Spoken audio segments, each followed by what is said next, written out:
resistance training. And it lasts 2, sometimes 3 days. And you hear the word nonviolence, every other word is nonviolence. And you have to make a commitment if you want to participate in ISM's activities. You have to make a commitment that you will, no matter whom you encounter, no matter what situation you encounter, you will always respond non-violently. If you cannot make that commitment, you cannot participate in their activities. And we underwent that training, made that commitment. And our first place that we visited, we were told to go to, was Jayush, which is a very old village northwest of Jerusalem. Some of the homes in that village are built on old Roman ruins. And we had been traveling all day long, and when we arrived there, we contacted the ISN person who was working long-term in Jayush. And we told him we've been traveling all day, we're tired, we're hungry, we need a place to stay, can you help us find something?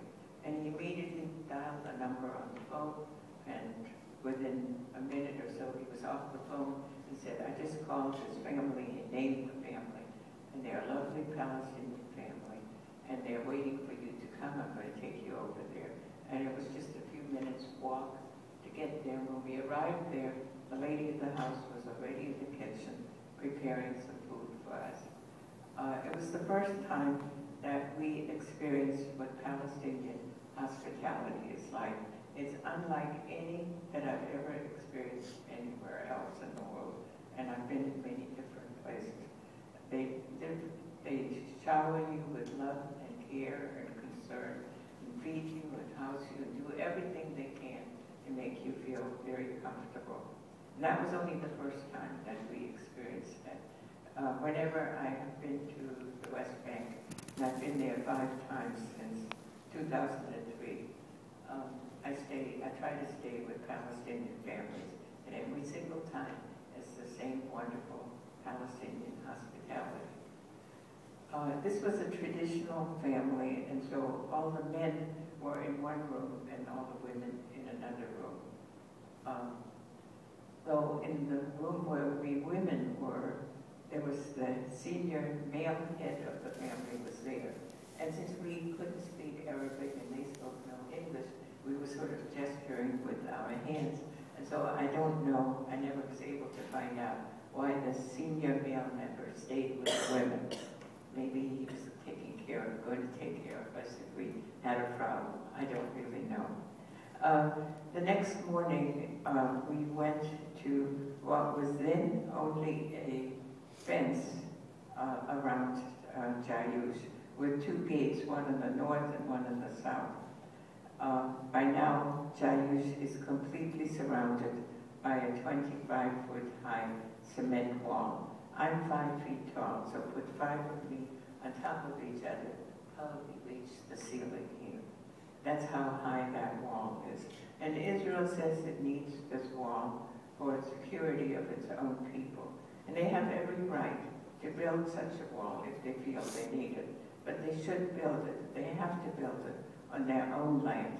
But instead, it snakes through Palestinian land, sometimes as much as 5 or 10 miles into Palestinian land. And every time that it does that, some Palestinian homes, Palestinian businesses, Palestinian olive orchards are destroyed. And the water resources are always on the Israeli side of the wall. And on the Israeli side of the wall, you see settlements for Israeli Jews only. And they have green lawns and swimming pools.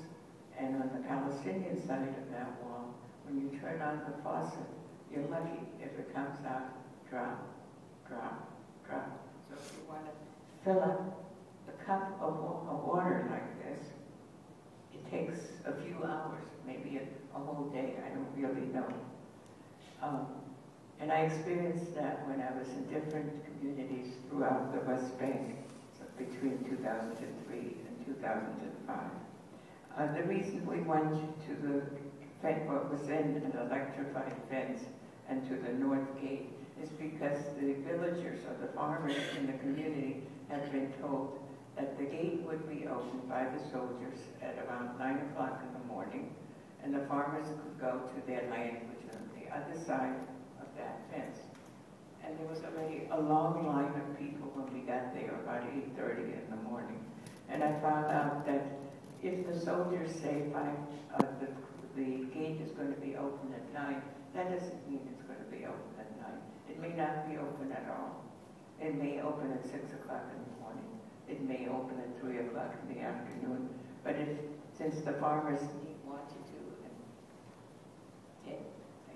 needed to go to their land and do whatever one needs to do, they lined up early in the morning just to not miss their opportunity. Around 9:30, 2 soldiers came. They opened the gate, and one by one, the farmers were allowed to go through. But they had to show their ID. They were questioned. And it took about 5 minutes, at least, to process each person. And so about 15 minutes after the gate was opened, the gate was being closed. And I went over to the soldiers. I said, why are you closing the gate? And look at all these people lined up. Security. That's a word that I was going to hear over and over again. No matter what my questions were, there's always security. And so only about 4 people were allowed to go through, and the rest went back in the village, not being able to take care of their land. We participated in some demonstrations. The first one I participated in was on December 26, 2003, in the village of Masha, which is also located northwest of Jerusalem. Again, there, the gate had not been opened for 2 weeks. And so and the farmers were not able to go to their land. So a demonstration was organized, and the participants were Palestinians from the village and neighboring villages, Israelis and internationals. And it was decided that we would try to reach the gate and try to open the gate. And if we succeed in opening it, we will not go through, but just symbolically open it. We marched from the village center to the gate, and the Israelis wore signs in Hebrew on their shirts saying we're Israelis, we're Jews. And the Israelis were in front of the march, the internationals behind them, and the Palestinians all the way in the back. And the reason they were all the way in the back is because it was known that the Israeli soldiers will shoot at them, and if they're in the back, maybe that gives them some protection. And as we approached the gate, I could hear live ammunition, and with my American mindset, which doesn't really work there, I leave that at home, I thought they're shooting in the air, but no, they were shooting at us directly. And one of the first people critically injured was a young Israeli man by the name of Gil Naamati. Gil had been released from after serving his 3 year of military mandatory service in the Israeli army just 2 weeks before. And now, maybe because of what he himself did or knew what his fellow soldiers had done, he felt it incumbent upon himself to protest against the soldiers of whom he had just been a part 2 weeks earlier. And Gil Naamati was critically injured. His aorta, which is the main artery, was severed. He did survive. I understand he has some physical and mental and emotional problems. I participated 3 times already in this wonderful village of Belen, which is near Ramallah. For the past 7 years, every Friday there's a demonstration there against the wall that has been built and against settlements that have been built nearby. But at this point, about 60% of the land of the people in Belen has been confiscated by the Israelis to make room for the wall, to make room for those settlements.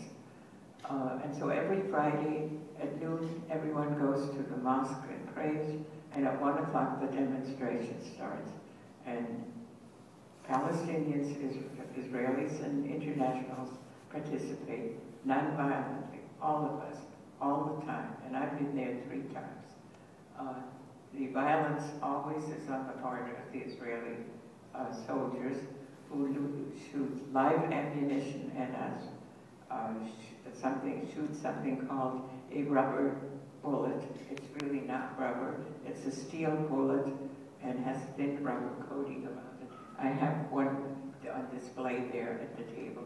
There are other things on display at this table also, such as some spent tear gas canisters. They use a water cannon, and sometimes it shoots regular water, but at other times, and they just did it again this past Friday, they shoot water that's contaminated with some chemical stuff, with feces, etc. And it's very difficult to get rid of the smell that is on your body, that is on your clothes. I want to say something briefly about a flotilla. Maybe you know that last year there were a 6-ship flotilla was trying to go to Gaza and was intercepted by the Israelis on May 31st last year, and 9 people were killed. About 50 people were injured. One of the 50 injured is brain dead. And Israel, and all this took place in international waters. So what is Israel doing in international waters? Shooting and killing people on 6 different boats that want to go to Gaza.